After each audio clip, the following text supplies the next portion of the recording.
há algum danita em nosso meio. Eu vou contar uma história para vocês. Há 20 anos atrás, eu fazia parte de uma mesa numa associação. E eu vi uma das histórias mais tétricas que eu já vi na minha vida. E pode ser que alguns de vocês já tenham ouvido essa história aqui entre vocês. E se já ouviram, vão lembrar comigo essa história com dor. Uma certa ocasião, numa igreja de um certo lugar no Brasil, uma mocinha pediu licença para conversar lá na frente, no microfone. Ela frequentava a igreja há um ano e pouco. E ela pegou o microfone da mão da moça que estava terminando a escola sabatina e falou: eu tenho que contar para vocês um pecado meu. E as pessoas paralisadas olhando ela falar. E ela disse: eu quero contar para vocês. Estava ali na igreja naquela hora, o pastor se arrumando ali, ajeitando alguma coisa. A esposa do pastor com os 2 filhos, mais ali no lado da esquerda, da minha esquerda. E a igreja toda ali junta. Vocês sabem que entre a escola sabatina e culto a igreja fica bem cheia? E ela disse: eu tenho que contar o meu pecado para vocês. E o pecado que eu tenho que contar é que eu sou amante do pastor. Na hora que ela disse isso, a esposa do pastor desmaiou ali na hora. E os filhos correram para acudir. E o pastor veio para ela e falou assim: o que você está falando? Você enlouqueceu? Que isso, menina? Ela falou: eu tinha que contar, eu preciso resolver meu problema. Eu preciso salvar a sua alma. Eu preciso resolver você. Os danitas, eles sempre usam essa cuidado. Eu preciso ajudar. Sempre usam a palavra da ajuda, viu? E naquele momento a igreja toda ficou em alvoroço. Eu não preciso dizer que não houve culto. Não houve culto. Não conseguiram fazer o culto.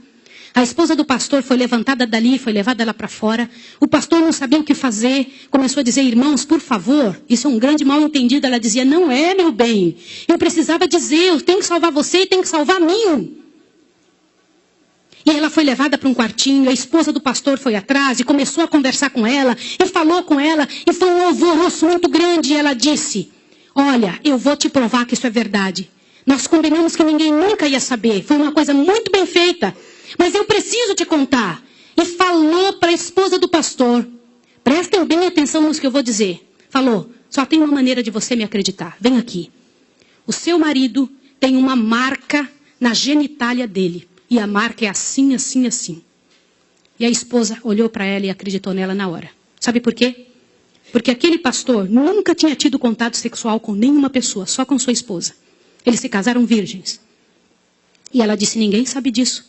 Como é que essa moça sabe? Consegue imaginar o que é isso? E ela também nunca tinha contado isso para ninguém. E ela pegou a esposa do pastor, passou a acreditar. E ela contou detalhes sobre o corpo do pastor, detalhes sobre ele, até de coisas que ele falava enquanto dormia. Preste atenção. Eu não preciso dizer para vocês que aquele casamento acabou. A igreja todinha daquele pastor entrou num estado de bancarrota que vocês não têm ideia. Uma palavra, como diz Tiago, pode estragar a vida de uma pessoa para sempre. Sabe quantos anos se passou dessa história? Até que eu fiquei sabendo, isso foi há 20 anos atrás que eu fiquei sabendo. Já tinha se passado 20 anos que isso tinha acontecido. Por que eu fiquei sabendo dessa história? Foi numa mesa, numa comissão, numa associação. O presidente um dia nos chamou e disse o seguinte: irmãos, eu preciso da ajuda de vocês de oração por algo. O que foi? Há 20 anos atrás aconteceu a história de um pastor e contou toda a história para nós. Foi numa igreja assim, assim, assim, e nós tiramos a credencial desse pastor. E esse pastor foi para um sítio e ficou sozinho. A esposa dele é casada, tem outros filhos, está vivendo a vida dela. Mas eu fui chamado, olha o presidente nos contando. Eu fui chamado há alguns dias na casa de uma senhora com os cabelos todos brancos morrendo de câncer. E essa mulher morrendo de câncer pediu muito para falar com o pastor. Mas tinha que ser o presidente da igreja adventista. E eu fui até lá porque eu sou o presidente. Quando eu cheguei lá, a mulher me contou que ela tinha sido a moça que tinha falado aquilo do pastor. A amante, a suposta amante do pastor. E ela contou para o presidente que ela havia inventado toda essa história. Mas como que ela sabia dos detalhes do corpo do pastor? Na ocasião em que ela tinha se apaixonado pelo pastor, ela trabalhava como faxineira dentro do hospital. E o pastor foi internado, prestem atenção, internado para uma cirurgia de apêndice e passou muito mal. E ela era amiga de uma enfermeira. E entrou dentro do quarto junto com a enfermeira, destampou o corpo do pastor e olhou o corpo do pastor todo, durante o tempo em que o pastor estava dentro do hospital em coma.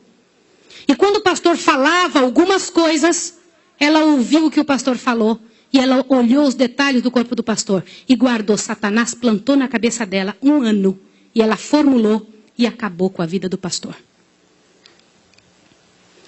E o presidente pegou uma credencial, foi lá no sítiozinho onde o pastor o coitado daquele pastor, o caluniado estava, e chegou para ele e falou, junto com uma comitiva dos irmãos, pastor, eu vim aqui te entregar a sua credencial de novo, nós descobrimos que era mentira.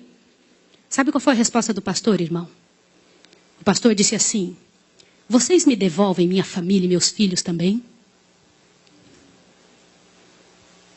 Vocês me devolvem minha reputação?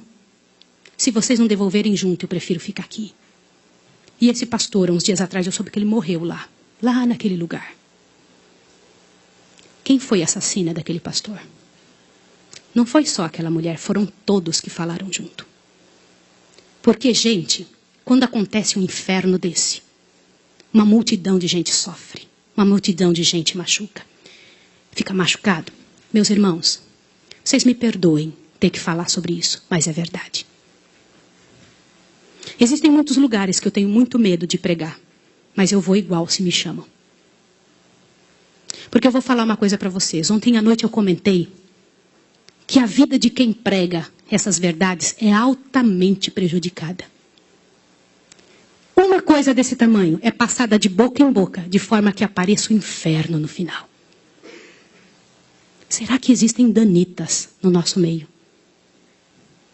O céu é um lugar tão fabuloso. Não vale a pena, meus irmãos. Não vale a pena. Deus tem mais para a nossa vida. Tem mais coisas para ocupar a nossa mente. Para fazer parte do nosso vocabulário. Para nós pensarmos a respeito das pessoas. Vamos fazer um exercício? Pense bem da pessoa que mais mal você sabe dela.